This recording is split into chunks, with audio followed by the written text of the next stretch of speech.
We are now in the second and final video on the theory of the lost continent of Mu.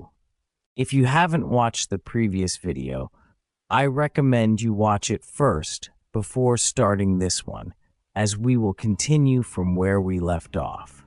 Legends of lost continents have been brought up for thousands of years.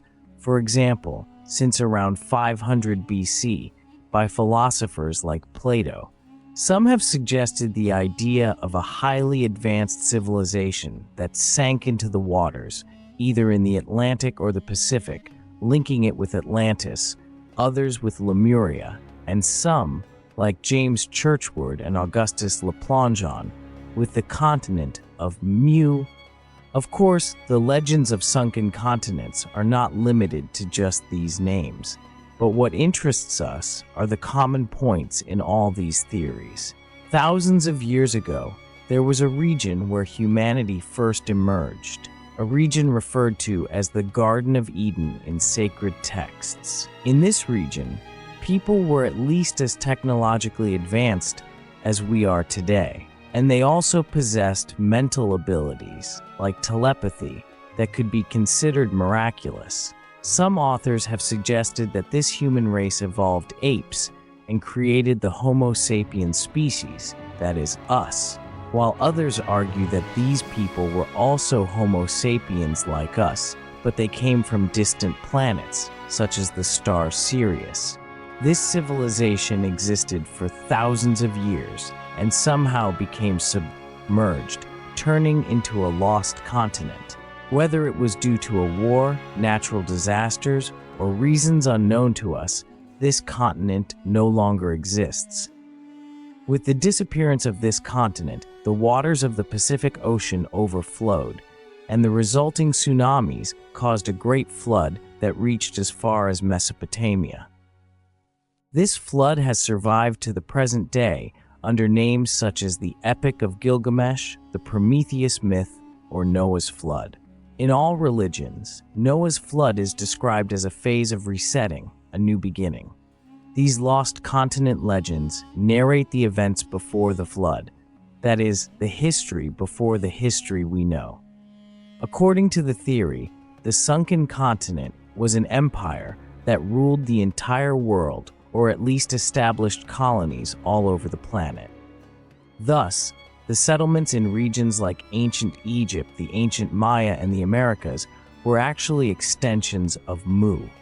After the flood, these peoples also suffered great damage, but they managed to survive. As time passed, humanity recovered and did not forget to incorporate stories like Noah's flood and figures like Adam and Eve into their cultures and religions. On the continent of Mu, there was a group called the Nakals, who were responsible for writing the Nakal tablets, which led to the emergence of this theory.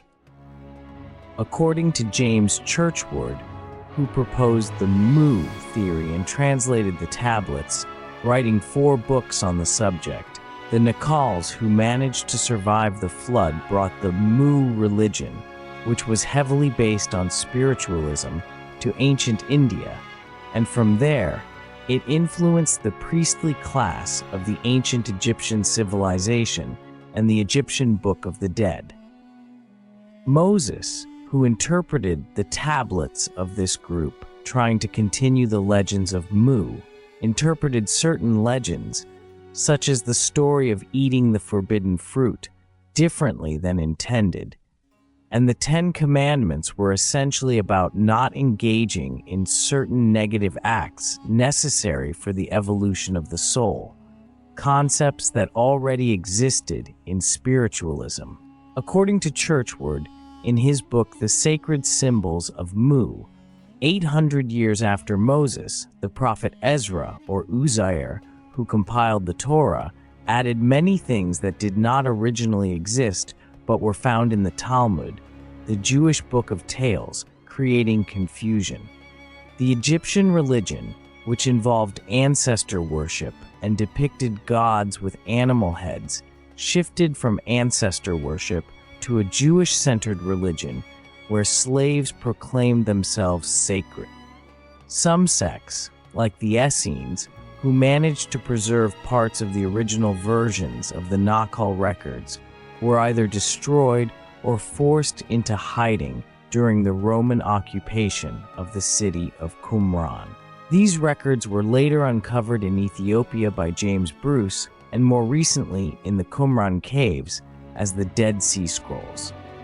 In short, the Mu religion gradually evolved into the Osiris religion after Noah's flood, and from there it transformed into the Abrahamic religions. We already have prepared videos on Noah's flood, the Book of Enoch, and the Dead Sea Scrolls that were discovered. The fact that all religions originated from the same region strengthens the idea that the similarities in flood legends, the story of Adam and Eve, and the creation myths being transmitted almost identically across many cultures likely stem from a single region or a sunken continent. Because even today, it would be highly unlikely for cannibal tribes living under extremely primitive conditions to share their beliefs with other tribes thousands of kilometers away, thousands of years ago. However, I know that you are more interested in the Abrahamic religions that developed in our surroundings. Therefore, let's begin by analyzing the creation story as it is presented in the Torah and in the sacred texts of almost all religions. I will display the verses on the screen in a comparative manner, but to avoid boring you, I won't read them all one by one. You can pause the video and read them yourself.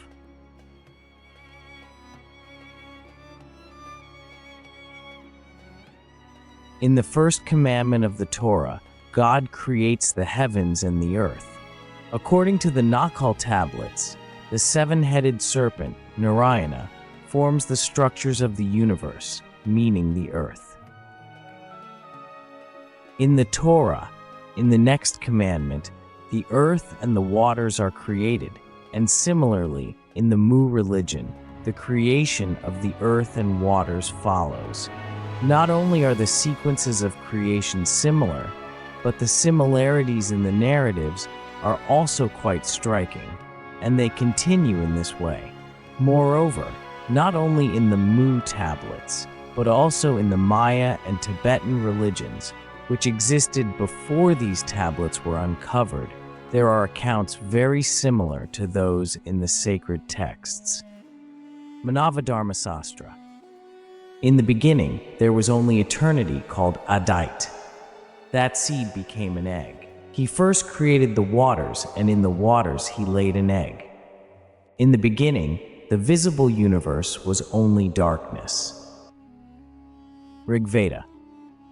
Beyond him, there was nothing. All was darkness. He who selects and separates the light in the air. Aitareya Aramya. In the beginning, this universe consisted of a soul. Nothing animate or inanimate existed. He thought, I wish to create kingdoms, and created the kingdoms, the light, the mortal beings, the sky with its light, the decaying earth, and the depths dominated by the waters.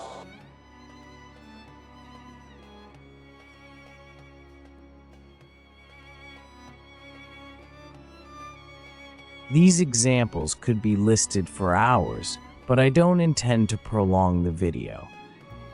Now, after recounting the creation of man, we can move on to the translations of the tablets. According to the Torah, first, Adam, the man, appeared, and then Eve created from his rib. In Islam, it is also the same. That is, two separate creations are mentioned, and in the Mexican stone tablets, two distinct creations are also spoken of. According to the Greek philosopher Plato, the creation of humans into two separate genders happened as follows. Initially, humans lived with 4 arms, 4 legs, and 2 heads, similar to Hindu gods, and both male and female were in one body. However, they were very powerful in this state, and the gods began to fear them. The gods then had an idea.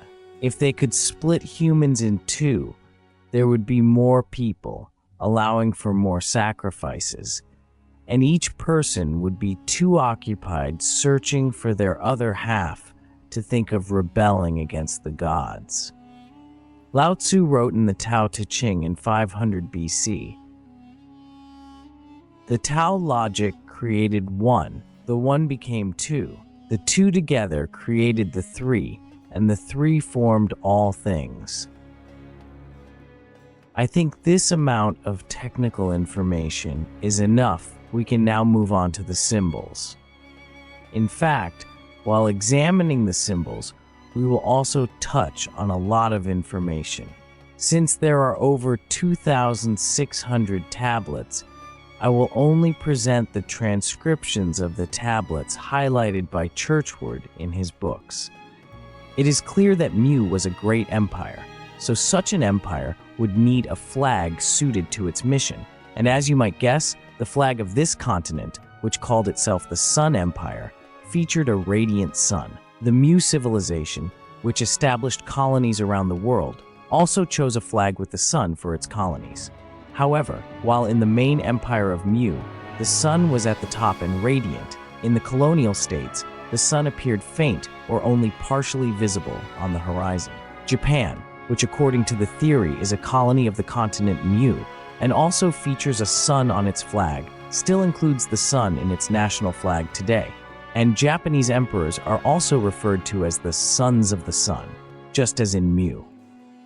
Why was so much importance placed on symbolism in both flags and tablets? The answer is actually simple. Even if writing were used, it would still be a form of symbolism. After all, letters are graphic representations of sounds, and when combined, they convey meaning. If you found a new letter or symbol that could express dozens of sentences with a single drawing, wouldn't you use it? For example, when I mention Christianity or Jesus, the cross comes to mind, which is itself a symbol and makes it easier to remember. This is why every religion has its own symbol, and in occult traditions, such as in the Nahkals, Essenes, or Freemasons, everything is based on symbols, that is, on geometry, and over time these symbols can change. For example, in the early days of Christianity, Christians fleeing Roman persecution would get a fish tattoo on their wrists as a secret code, using the fish symbol to declare their Christian identity. Of course, only Christians would understand this, as according to the Gospel, Jesus fed around 5,000 people with 2 fish. However, in the 4th century, Constantine the Great, who made Christianity the official religion, chose to change the symbol of Christianity to the cross. In this way, Rome, which had executed Jesus, would not forget its sin by adopting his religion and bearing the cross used for his execution, thereby achieving repentance. Just as the creation occurs when 2 people give birth to a third, and as the number 3 is sacred in Taoism, and as Mu was made up of 3 landmasses, Christianity also regarded the number 3 as sacred and developed the belief in the Trinity. Similarly, just like the 7-headed Creator and the 7 sacred commandments in Mu, Paul also made references to the 7 churches, 7 mountains, and 7 hills in the Bible. In the book of Enoch, 7 heavens and 7 signs are mentioned. John speaks of a 7-headed beast that will appear at the apocalypse, and Islam refers to the 7 levels of paradise and hell, which are symbols of the 7 great celestial bodies known at that time, just like the 7 days of the week. Since these numbers, 3 and 7, and symbols like the fish or the cross can represent many things, in times when paper and ink were not very durable, it was completely normal for narratives to be summarized and engraved on stones and tablets. What was intended to be communicated through these tablets and symbols? Why are the symbols found in the Uxmal Temple in Yucatan, in the Egyptian pyramids, on Nahkal tablets, In Tibet and in American totems, similar and carry similar meanings.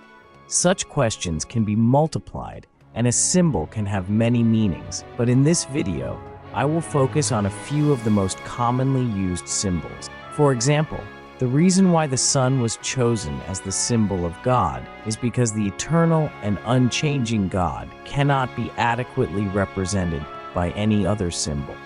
Although we currently use different symbols to represent eternity, the circle has been the symbol of eternity up to this day.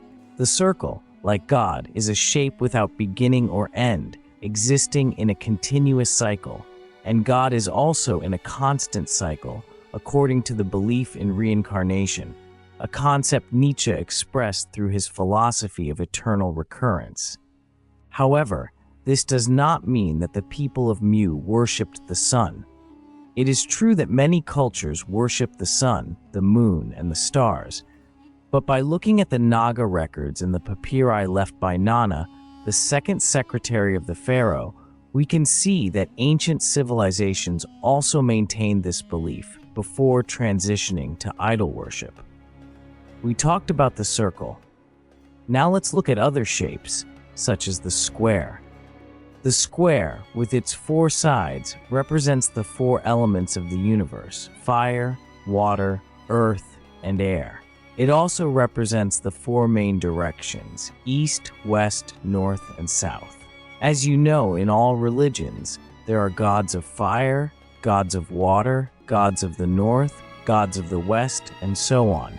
Essentially, the four fundamental forces of the universe are reduced to four main entities, which are known as the four horsemen of the apocalypse, the four great architects, or the four great angels. These four entities are, in summary, the guardians of the cosmos and prevent chaos. When these four entities have fulfilled their function, the apocalypse will occur, and the structure of the universe will fall apart. When the God who is in everything and everywhere is symbolized together with these four forces, he is represented as a winged circle. Let's move on to the triangle, or the symbolism of the number 3. Although we've already touched on this briefly, it's still useful to summarize. This three-sided symbol is the only one that represents the world, the afterlife, and humanity together. That is, the triangle presents the creator and the created together and shows that God is everywhere. According to the belief in the Trinity, the concept of the triune unity represents the Creator Father, the created Son, and the understanding that comes through the Son, that is, the Holy Spirit as a whole. When an eye is added inside the triangle, it conveys that God sees everything, and you'll find this symbol in Freemasonry on the top of the American dollar and in the pyramids with the Eye of Ra. When several triangles are combined, they form the Star of David, which represents all elements, all aspects, and all actions, both good and bad, as it is known, the star named after David, king of ancient Israel. Don't worry, I won't detail every symbol. I'll just touch on a couple more that I consider important and then wrap up the video. On the screen now, you'll see a hieroglyph of Mu, a cosmic diagram that symbolizes the religion of Mu as it is. In the second part, you'll see 8 descending stripes. These represent the 8 major stages to be overcome in the process of incarnation and the 8 major sins to be conquered. This is essentially the same as the Eightfold Path taught by Buddha. According to spiritualism, there are 8 dimensions of existence in the universe. The first is the realm of inanimate objects, the second is animals, and the third is humans. The fourth dimension is that of spiritual beings. From the fourth dimension up to the 8th and final dimension, which is the divine realm, there are levels of spiritual development. Beings such as jinn, angels, and prophets undergo reincarnation, starting from the first dimension and continually striving to improve in each life. In the third part, you'll see the circle surrounding the Star of David and the 12 fistos covering the top of this circle. These 12 fistos symbolize the sins reduced by Moses and the 12 months of the year. Human life is divided into 12 periods, like the 12 months of the year, and must confront 12 evils. In many legends, such as that of Hercules, the son of a god undergoes 12 major trials or challenges. By overcoming these trials, the character reaches enlightenment and absolute will. In the fourth part, we see the Star of David that we just explained. In summary, this diagram represents the purpose of life. Another sacred symbol is columns. Columns are often erected at the entrance of temples and symbolize the sacred area, the sacred land. For this reason, Mesopotamia, meaning the land between two rivers, located between the Euphrates and the Tigris, is considered sacred land according to the Taoists. These two rivers act as columns that surround and sanctify that land. Destroying these columns is equivalent to destroying the temple, and in this context, the destruction of the Twin Towers on September 11th also conveys many messages. Among African and Pacific peoples, two totem poles were erected as worship objects. This is also seen in Egypt and in the Bible. In the Egyptian Book of the Dead, two columns erected at the entrance of Osiris's temple are mentioned, and similarly, in chapter 7 of the Bible, there is reference to two columns erected in King Solomon's temple. In the previous video, we discussed the Noahic religion in detail and mentioned that this religion did not include concepts such as the devil or hell. 5,000 years ago, no religion had myths about the devil or hell. However, with the emergence of the dark god set in Egypt, this was followed in India by Shiva and in Greece by Hades. Subsequently, the devil, who is not mentioned in the Old Testament, began to appear in the New Testament. This new character, the devil, needed specific roles to fulfill. For example, in some mythologies, he was assigned the role of the serpent that tempted Adam and Eve, and in others, he is described as the beast who will come at the end of the world to wage war against God. However, these are myths that were not part of the Mu religion. Churchward has identified a significant detail related to this in the tablets. The tablets depict a serpent wrapped around a tree, and Churchward, in his book The Lost Continent of Mu, describes this topic as follows. The unscaled serpent is a symbol of water. This is true in civilizations such as Egypt and India. The story of the Tree of Life and the serpent is one that most of you are probably familiar with. There are countless stories about this. There is a history full of rumors. It is not known whether it is true or not. Over time, these tales turned into legends, and eventually, the tree produced apples. These apples were necessary for the legend to continue, because without them, how would Eve have tempted Adam?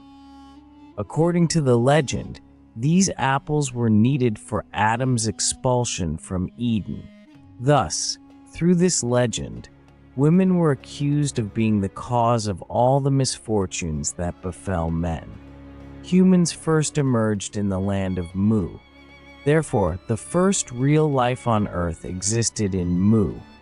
Trees bear fruit, and humans were described as the first fruit of a tree. The fruit was life. Mu was the tree of life. Thus, Mu was symbolized by one symbol, the tree of life with Wo, the will to hold on to life. In the Nakal texts, the design shows a tree enveloped by a serpent. This unscaled serpent is also referred to as blood and represents water in many tablets. Mu is symbolically depicted as an island surrounded by water. In the biblical legend, the Garden of Eden was guarded by cherubim and flaming swords, and Adam and Eve were not allowed to return. There has been a translation error here. Ezra failed to correctly read a combined Egyptian symbol. According to the tablets I have, the symbol says, Mu fell into a pit of fire, flames rose, and as it sank, it enveloped everything around it. It was submerged in water, making it impossible for humans to return, and it disappeared. According to Churchward's theory, humans were not expelled from paradise, nor did they commit a sin. The only issue was that the paradise land they lived in, the continent of Mu, sank beneath the waters, so they could not return there. If Churchward's account is accurate, perhaps if these translations had been done correctly, religions that view women as second class might never have arisen, and women's status in society might have been better. We've talked a lot about Mu and its legends. So, is this theory accepted in the scientific community? How valid is the existence of the Mu continent scientifically? Since the religion of this continent has survived to the present day, and many scholars have researched these topics, should we believe in it? As you know, Mu, or Atlantis, is a continent said to have disappeared. In fact, this disappearance is said to have caused a deluge.